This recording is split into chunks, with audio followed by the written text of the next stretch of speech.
ज्ञान की किताब एक में आपका स्वागत है।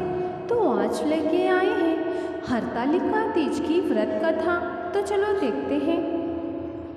एक बार भगवान शिव ने पार्वती जी को उनके पूर्व जन्म का स्मरण कराने के उद्देश्य से इस व्रत के महात्म्य की कथा कही थी।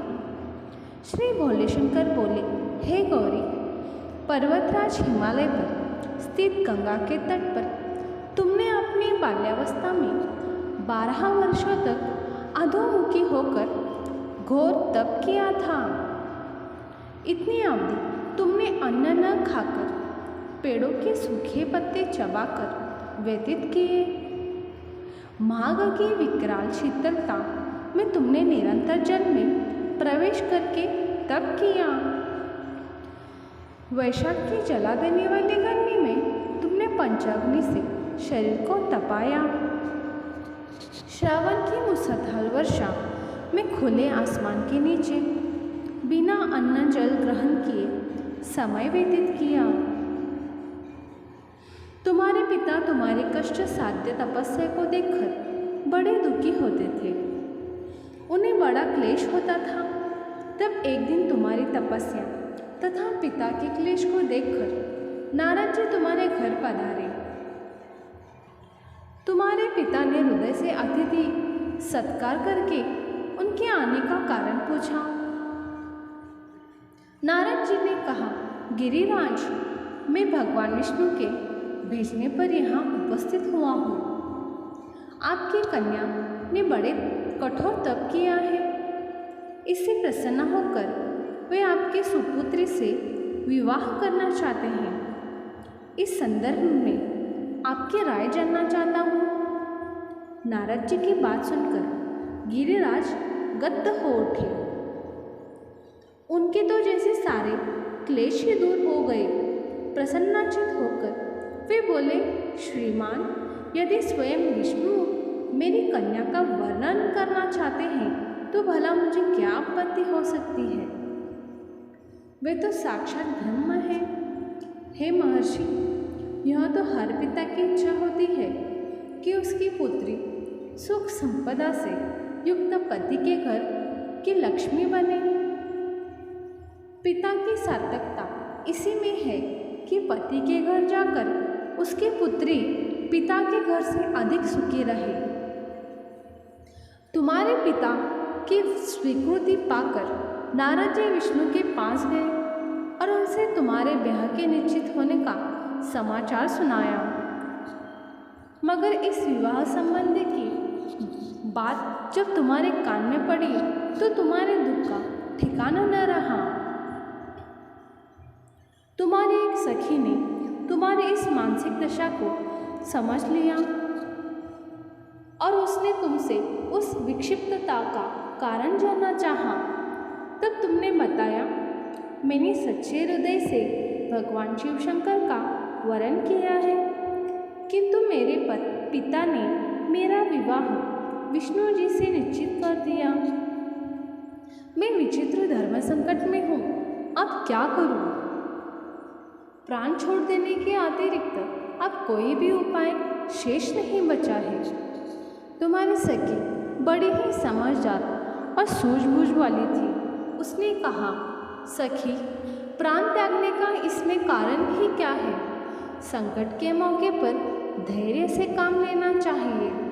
नारी के जीवन की सार्थकता इसी में है कि पति रूप में हृदय से जिसे एक बार स्वीकार कर लिया, जीवन पर्यंत उसी से निर्वाह करे। सच्ची आस्था और एकनिष्ठा के समक्ष तो ईश्वर को भी समर्पण करना पड़ता है। मैं तुम्हें घनघोर जंगल में ले चलती हूँ, जो साधना स्थली भी हो और जहाँ तुम्हारे पिता तुम्हें खोज भी न पाए। वहाँ तुम साधना में लीन हो जाना। मुझे विश्वास है कि ईश्वर अवश्य ही तुम्हारी सहायता करेंगे। तुमने ऐसा ही किया। तुम्हारे पिता तुम्हें घर न पाकर बड़े दुखी तथा चिंतित हुए। वे सोचने लगे कि तुम जाने कहाँ चली गई। मैं विष्णु जी से उसका विवाह करने का प्रण कर चुका हूँ। यदि भगवान विष्णु बारात लेकर आ गए और कन्या घर पर न हुई तो बड़ा अपमान होगा। मैं तो कहीं मुंह दिखाने के योग्य भी नहीं रहूँगा। यही सब सोचकर गिरिराज ने जोर शोर से तुम्हारी खोज शुरू करवा दी। इधर तुम्हारी खोज होती रही और इधर तुम अपनी सखी के साथ नदी के तट पर एक गुफा में मेरी आराधना में लीन थी।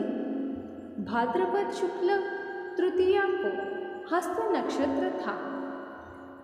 उस दिन तुमने रेत के शिवलिंग का निर्माण करके व्रत किया। रात भर मेरी स्तुति के गीत गाकर जागी। तुम्हारी इस कष्ट साध्य तपस्या के प्रभाव से मेरा आसन डोलने लगा, मेरी समाधि टूट गई। मैं तुरंत तुम्हारे समक्ष जा पहुंचा और तुम्हारी तपस्या से प्रसन्न होकर तुमसे वर मांगने के लिए कहा। तब अपनी तपस्या के फलस्वरूप मुझे अपने समक्ष पाकर तुमने कहा, मैं हृदय से आपको पति के रूप में वरण कर चुकी हूँ। यदि आप सचमुच मेरी तपस्या से प्रसन्न होकर आप यहाँ पधारे हैं तो मुझे अपनी अर्धांगिनी के रूप में स्वीकार कर लीजिए। तब मैं तथास्तु कहकर कैलाश पर्वत पर लौट आया। प्रातः होते ही तुमने पूजा की समस्त सामग्री को नदी में प्रवाहित करके अपनी सहेली सहित व्रत का पालना किया। उसी समय अपने मित्र बंधु व दरबारियों को सहित गिरिराज तुम्हें खोजते खोजते वहां आ पहुँचे और तुम्हारी इस कष्ट साध्य तपस्या का कारण तथा उद्देश्य पूछा। उस समय तुम्हारी दशा को देखकर गिरिराज अत्यधिक दुखी हुए और पीड़ा के कारण उनकी आंखों में आंसू मड़ आए थे। तुमने उनके आंसू पोंछते हुए विनम्र स्वर में कहा, पिताजी, मैंने अपने जीवन का अधिकांश समय कठोर तपस्या में बिताया है। मेरी इस तपस्या का उद्देश्य केवल यही था कि मैं महादेव पति के रूप में पाना चाहती हूँ।